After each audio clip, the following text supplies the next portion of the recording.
کہ companions of the profit محمد صلی اللہ علیہ وسلم نے جو غیر معمولی کامیابی حاصل کی ہے اس کی دوسری مثال تاریخ میں نہیں ملتی ہے۔ پیغمبر اسلام نے جو تحریک اور مشن شروع کیا تھا اس کے ذریعہ آپ نے انسان سازی کا کام کیا تھا، آپ نے جماعت اور نظام کو نشانہ نہیں بنایا تھا۔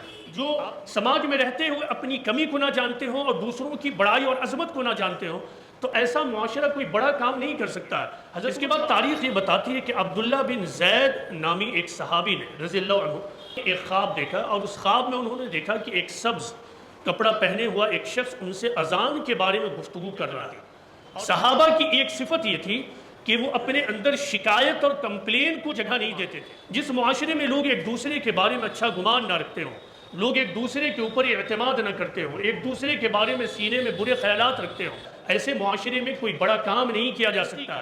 مسلمانوں نے تاریخ میں یہ غلطی کی کہ اپنے عبادت خانے اور مسجدوں کو ان مقامات پر بنایا جہاں پہلے سے کنٹروورسی اور نزاع اور کنفرنٹیشن کے مواقع موجود تھے۔ ضروری ہے کہ محرومی پر راضی ہونا، شکایت کے مواقع ہونے کے باوجود شکایت کو بھول جانا، حق میرا ہو لیکن اس حق کو اجتماعیت کی وجہ سے چھوڑ دینا۔ ہمارے اندر تمام صلاحیت موجود ہے لیکن اس صلاحیت کے باوجود دوسرے کو موقع دے دینا، اپنے جذبات اور اپنے انا کو قربان کر دینا اور اجتماعی مفاد کے حصول کے لیے ہر چیز کو قربان کر دینا۔ جب افراد کے اندر یہ صفات اور یہ کوالٹیز موجود ہوتی ہیں، ایسے ہی افراد دراصل اعلیٰ اجتماعیت اور اعلیٰ اتحاد کا اعلیٰ نمونہ پیش کرتے ہیں۔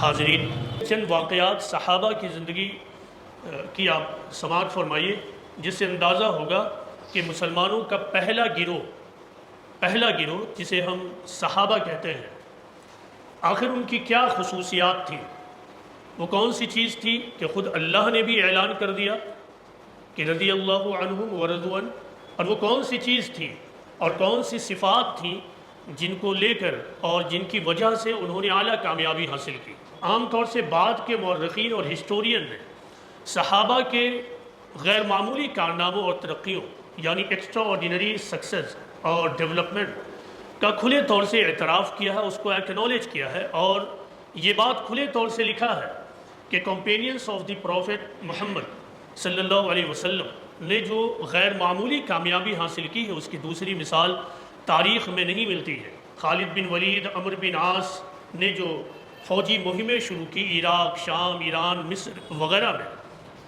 تو بلا شبہ اس کو ہم نیپولین اور ہنیبال اور سکندر اعظم جیسے بڑی بڑی فوجی مہموں سے کمپیئر کر سکتے ہیں۔ وہ اتنی عظیم الشان مہمیں تھیں۔ مثال کے طور پر ایک مشہور ہسٹورین ہے فلپ کے ہٹی، انہوں نے اسی طرح کی باتوں کو عربوں کی تاریخ کے حوالے سے لکھنے کے بعد ایک بات یہ لکھی ہے کہ after the death of prophet sterile Arabia یعنی بنجر عرب seems to have been converted as if by magic into nursery of heroes, یعنی ایسا لگتا ہے کہ جادو کے ذریعہ جو بنجر عرب زمین ہے وہ ہیروؤں کی نرسری میں تبدیل ہو گئی۔ پیغمبر اسلام نے جو تحریک اور مشن شروع کیا تھا اس کے ذریعہ آپ نے انسان سازی کا کام کیا تھا، آپ نے جماعت اور نظام کو نشانہ نہیں بنایا تھا۔ آپ مکہ کی تاریخ کا مطالعہ کریں، مکہ میں بہت سارے مسائل موجود تھے، بہت سارے مسائل پولیٹیکل، سوشل، اکنومیکل، لیکن آپ نے ان میں سے کسی کو بھی ڈائریکٹ اپنے ہدف اور نشانے میں نہیں لیا، بلکہ آپ نے فرد اور انڈیویجول کو چینج کرنے میں، ان کے مائنڈ سیٹ کو بدلنے میں اور ان کی پرسنالٹی کو ڈیولپ کرنے میں اپنی سارے فوکس کو لگا دیا۔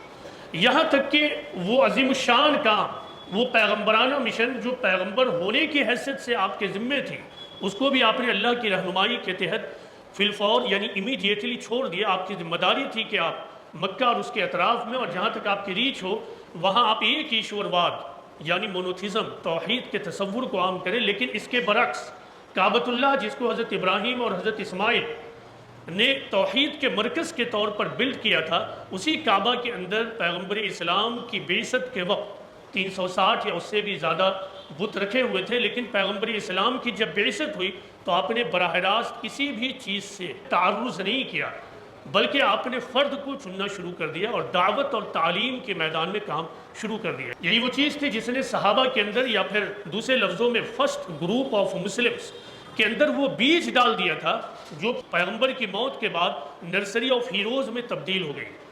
صحابہ کی زندگی پر غور کیجئے۔ عام طور سے بعد کے لوگوں نے صحابہ کی زندگی کو جو ہمارے سامنے رکھا ہے وہ جنگی مہموں کو رکھا ہے، لیکن صحابہ کی خصوصیت کیا تھی، ان کی سوچ کیا تھی، ان کی پرسنالٹی کیا تھی، یہ عام طور سے نہیں بتایا گیا ہے۔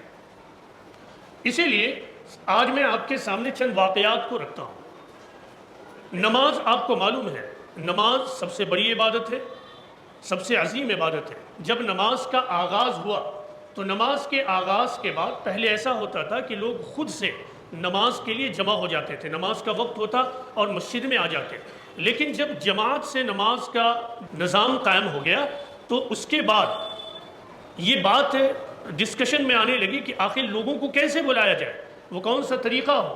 تو الگ الگ لوگوں نے الگ الگ رائے دی۔ کچھ لوگوں نے کہا کہ ہم بلندی پر کھڑے ہو کر روشنی کو جلا دیں، کچھ لوگوں نے ناقوس بجانے کے لیے کہا، کچھ اور لوگوں نے کچھ اور اوپینین دی، لیکن ان میں سے کسی بھی اوپینین کو پروفٹ محمد نے ایکسپٹ نہیں کیا۔ اس کے بعد تاریخ یہ بتاتی ہے کہ عبداللہ بن زید نامی ایک صحابی نے رضی اللہ عنہ ایک خواب دیکھا، اور اس خواب میں انہوں نے دیکھا کہ ایک سبز کپڑا پہنے ہوا ایک شخص ان سے اذان کے بارے میں گفتگو کر رہا ہے، اور پھر وہ یہ بتا رہا ہے کہ یہ زیادہ بہتر طریقہ ہے، اور پھر اسی خواب میں انہوں نے یہ دیکھا اذان کے پورے کلمات اللہ اکبر سے لے کر آخری جملہ لا الہ الا اللہ تک۔ انہوں نے صبح ہو کر پیغمبر اسلام محمد صلی اللہ علیہ وسلم کو اپنے پورے خواب کو بتایا۔ پیغمبر اسلام کو یہ خواب بہت پسند آیا اور آپ نے اس خواب کی تصدیق کی اور یہ کہا کہ بلا شبہ یہ ایک سچا خواب ہے، اور اس طرح پیغمبر اسلام نے اذان کے نظام کو ایکسپٹ کیا۔ لیکن اب یہاں پہ ایک سبق آموز واقعہ ہے۔ وہ واقعہ یہ ہے کہ خواب دیکھا عبداللہ بن زید نے، ظاہر فطری طور سے نیچرلی عبداللہ بن زید کی یہ خواہش رہی ہوگی کہ اذان وہی دے، لیکن پیغمبر اسلام نے اذان دینے کے لیے حضرت بلال رضی اللہ عنہ کو حکم دیا۔ وہ اس وجہ سے کہ حضرت بلال کی آواز زیادہ تیز تھی اور بلند تھی، اور بھی ریزنز ہوں گے جو پروفٹ محمد صلی اللہ علیہ وسلم نے سوچا ہوگا۔ اس وقت عبداللہ بن زید یہ سوچ سکتے تھے کہ خواب میں نے دیکھا، اتنا بڑا خواب اللہ نے مجھے دکھایا، لیکن رسول اللہ نے اس کو حضرت بلال کے ذمے کر دیا، یہ بات تو اچھی نہیں ہوئی۔ لیکن ایسا کچھ بھی نہیں ہوا۔ عبداللہ بن زید اس محرومی پر راضی ہو گئے اور اس فیصلے پر راضی ہو گئے، انہوں نے اپنے دل میں شکایت کو کوئی جگہ نہ دی۔ صحابہ کی ایک صفت یہ تھی کہ وہ اپنے اندر شکایت اور کمپلین کو جگہ نہیں دیتے تھے۔ یہ شکایت کتنی بری چیز ہے، اس پر میں گھنٹوں بات کر سکتا ہوں کہ یہ اتنی بری چیز ہے کہ اگر کسی فرد کے اندر یہ پیدا ہو جائے اور پھر اگر اس کا کنٹینویشن اور تسلسل جاری ہو جائے تو ایسے فرد کو ہلاک ہونے سے کوئی نہیں بچا سکتا ہے۔ ٹھیک اسی طرح اگر اس شکایت کی بیماری کسی قوم کے اندر پیدا ہو جائے تو اس قوم کو بھی ہلاک ہونے سے کوئی نہیں بچا سکتا ہے۔ دوسرا نقصان جو اجتماعی نظام کا ہوتا وہ یہ کہ جس قوم اور جس معاشرے میں ایسے افراد موجود ہوں جو شکایتوں کے عادی ہوں تو ایسے معاشرے میں کبھی اتحاد قائم نہیں ہو سکتا ہے۔ وہاں کبھی لوگ ایک ساتھ مل کر کسی بڑے مقصد کے لیے اسٹرگل جاری نہیں کر سکتے ہیں۔ لیکن صحابہ کا معاملہ بالکل مختلف تھا۔ وہ شکایت سے بہت اوپر اٹھ کر چیزوں کو دیکھتے تھے اور سوچتے تھے اور ہمیشہ اپنے گول کو اپنے سامنے رکھتے تھے۔ اسی طرح چند اور واقعات پر آپ غور کیجئے۔ پیغمبر اسلام محمد صلی اللہ علیہ وسلم کے ریفرنس میں ایک واقعہ یہ ہے کہ ایک مرتبہ آپ کی طبیعت خراب ہو گئی تھی، فجر کا وقت تھا، آپ نماز پڑھانے کے لیے مسجد میں حاضر نہیں ہوئے۔ لوگ سوچنے لگے ابھی تک آپ حاضر نہیں ہوئے۔ پھر لوگوں نے اصرار کر عبداللہ بن زمع اور دوسرے لوگوں نے اصرار کر حضرت عمر کو امامت کے لیے آگے بڑھا دیا۔ حضرت عمر آگے بڑھے اور انہوں نے امامت شروع کی۔ جیسے ہی آپ نے اللہ اکبر کہا، حضرت عمر کی آواز بلند تھی، تھوڑی بولڈ آواز تھی، وہ آواز رسول اللہ صلی اللہ علیہ وسلم کے حجرے میں پہنچ گئی۔ رسول اللہ نے پردے کو ہٹا کر کہا کہ کیا ابو بکر نہیں ہے؟ اللہ اور لوگ اس پر راضی نہیں ہیں۔ کہا گیا کہ ابو بکر موجود ہے۔ پھر حضرت عمر کو پیچھے کیا گیا اور حضرت ابو بکر نے امامت کی۔ یہ بہت ہی بڑا واقعہ ہے۔ دو جلیل القدر اصحاب رسول، حضرت عمر خود بہت بڑے صحابی تھے، اور بعد میں آپ جانتے ہیں کہ حضرت عمر کا کتنا بڑا کنٹریبیوشن ہے اسلامک ہسٹری اور اسلامی تاریخ میں۔ اب اس پورے واقعے پر غور کیجئے کہ جس وقت پیغمبر اسلام نے یہ فیصلہ اور ڈیسیژن لیا، اس وقت پیغمبر اسلام حضرت عائشہ رضی اللہ عنہا کے حجرے میں تھے۔ حضرت عمر یہ سوچ سکتے تھے کہ یہ فیصلہ پیغمبر اسلام نے انڈر دا انفلوئنس آف عائشہ لیا ہے، کیونکہ عائشہ ابو بکر صدیق کی صاحبزادی ہیں، ضرور انہوں نے یہ سارا کانسپریسی کیا ہوگا، سازش کیا ہوگا تاکہ رسول کے بعد خلافت کا عہدہ ابو بکر کو مل جائے، کیونکہ یہی وہ واقعہ ہے جس کے بعد خلافت کا فیصلہ ہونا تھا، لیکن ایسا کچھ بھی نہیں ہوا۔ حضرت عمر رضی اللہ عنہ کا تقوی اور خوف خدا اس بات میں رکاوٹ بن گیا کہ ان کے اندر اس طرح کی کوئی بھی چیز جگہ پا سکے۔ حضرت عمر نے اپنے دل میں کوئی بھی ایسی بات نہیں لائی۔ دیکھیں، کوئی قوم کسی معاشرے میں اجتماعیت، اتحاد، جس کو سادہ زبان میں کہتے ہیں ایکتا، یا کسی بڑے مقصد کے لیے آگے بڑھنا اسی وقت پاسبل ہے جبکہ اس معاشرے کا ہر فرد دوسرے فرد کے بارے میں حسن ظن رکھتا ہو، یعنی اچھی رائے، اچھا گمان۔ جس معاشرے میں لوگ ایک دوسرے کے بارے میں اچھا گمان نہ رکھتے ہوں، لوگ ایک دوسرے کے اوپر اعتماد نہ کرتے ہوں، ایک دوسرے کے بارے میں سینے میں برے خیالات رکھتے ہوں، ایسا معاشرہ انسانی بھیڑ ہوتا ہے۔ ایسے معاشرے میں کوئی بڑا کام نہیں کیا جا سکتا ہے، ایسی بھیڑ کو لے کر کسی بڑے مقصد کو حاصل نہیں کیا جا سکتا۔ یہ وہ لوگ ہیں جنہوں نے اسلام کے قلعے کی تعمیر کی تھی، قلعہ یعنی بلڈنگ نہیں، اسلام کی تاریخ کو بنایا تھا۔ یہ وہ لوگ ہیں جنہوں نے اسلام کی تاریخ کو بنایا تھا۔ بعد کے وہ لوگ ہوئے جنہوں نے اس قلعہ اور اس تاریخ میں اضافہ تو دور کی بات ہے، اس تاریخ کو انہوں نے اور مٹایا اور برباد کر دیا۔ آج ضرورت اس بات کی ہے کہ ہم افراد سازی پر کام کریں، یعنی پرسنالٹی ڈیولپمنٹ، شخصیت سازی۔ اعلیٰ شخصیت کے لوگ ہی اعلیٰ کام کرتے ہیں۔ جو لوگ سطحی شخصیت کے لوگ ہوں، جن کے اندر سطحی شخصیت ہو، سطحیت ہو، جو شکایت میں جیتے ہوں، جو کینہ اور بغض میں جیتے ہوں، جو ایک دوسرے کے درمیان رہتے ہوئے ایک دوسرے کا اعتراف کرنے نہ جانتے ہوں، جو سماج میں رہتے ہوئے اپنی کمی کو نہ جانتے ہوں اور دوسروں کی بڑائی اور عظمت کو نہ جانتے ہوں، تو ایسا معاشرہ کوئی بڑا کام نہیں کر سکتا ہے۔ حضرت عمر فاروق رضی اللہ عنہ کا ایک اور واقعہ سماعت فرمائیے۔ پچھلے جمعہ کو میں نے حکمت اور صبر پر کئی واقعات رسول اللہ کی زندگی سے سنائے تھے۔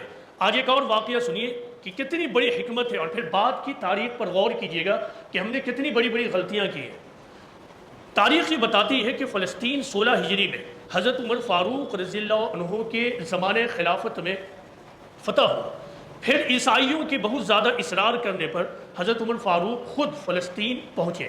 بہت سارے واقعات ہیں اس سفر کے، لیکن میں جس واقعے پر ابھی روشنی ڈالنا چاہتا ہوں اس پر غور کیجیے۔ آپ وہاں پہنچتے ہیں، بات چیت شروع ہوتی ہے۔ آپ کنیسہ قیامہ میں تھے، یہ عیسائیوں کا ایک بڑا سا چرچ تھا، آپ وہاں موجود تھے۔ ابھی بات چیت چلی رہی تھی کہ دوران گفتگو نماز کا وقت ہو گیا۔ آپ نے ان سے پوچھا کہ میں نماز کہاں پڑھوں؟ لوگوں نے کہا کہ آپ یہیں پڑھ لیجئے، یعنی عیسائیوں نے کہا، عیسائی کے بشپ نے کہا کہ آپ یہیں نماز پڑھ لیجئے۔ حضرت عمر فاروق کا آپ جواب سنیے اور اس کو ذہن نشیں کر لیجئے، یہ آپ کی انفرادی زندگی میں بھی کام دے گا اور اجتماعی زندگی میں بھی کام دے گا۔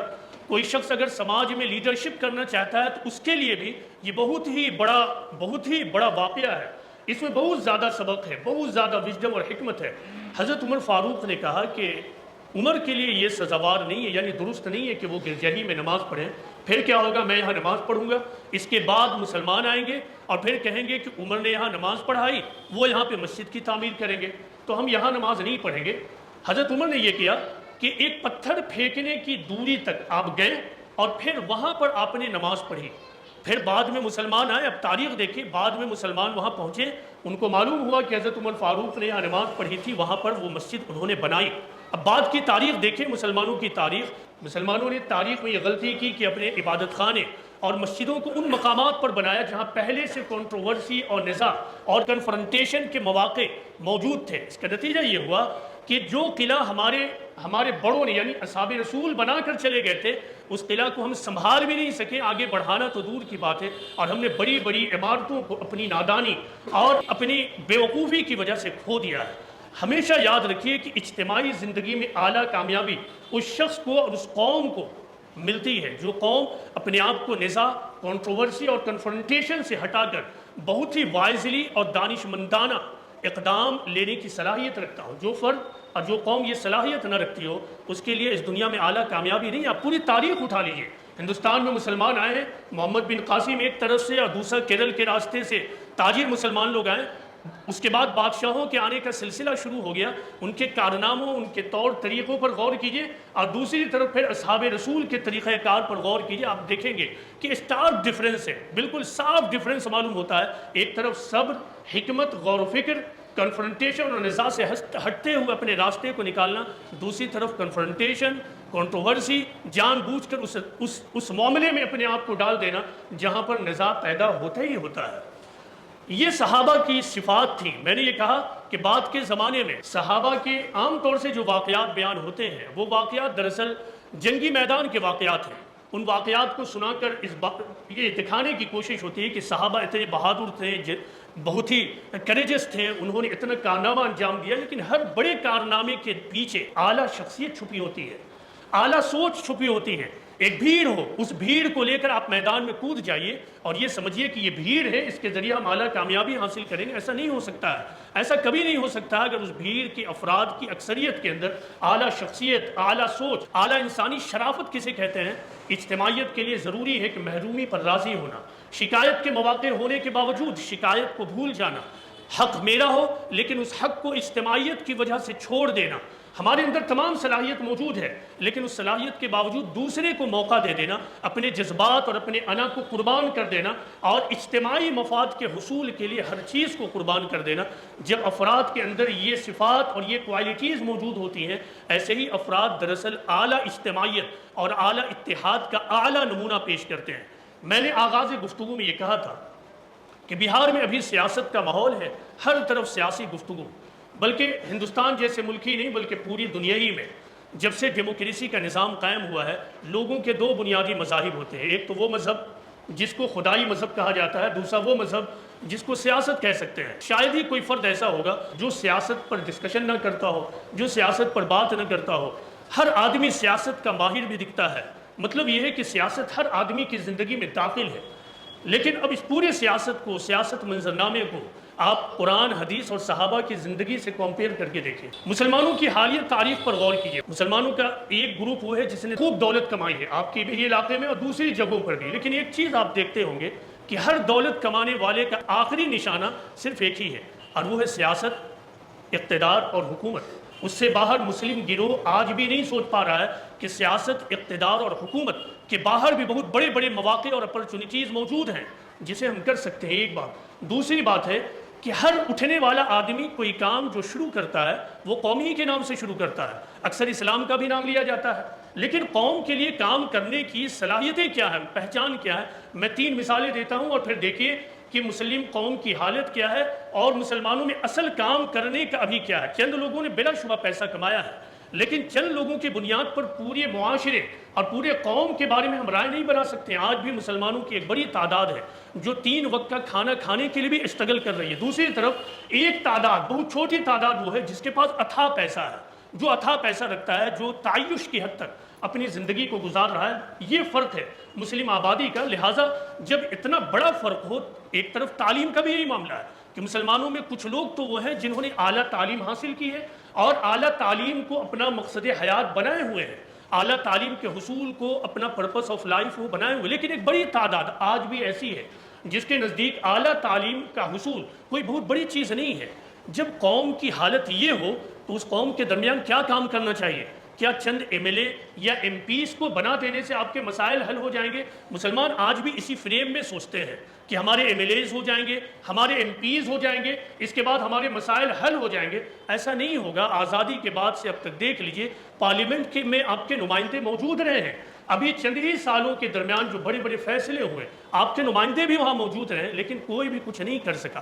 اس کی وجہ یہ ہے کہ بحیثیت قوم ہم نے اپنی وقت اور اپنا وزن کھو دیا ہے۔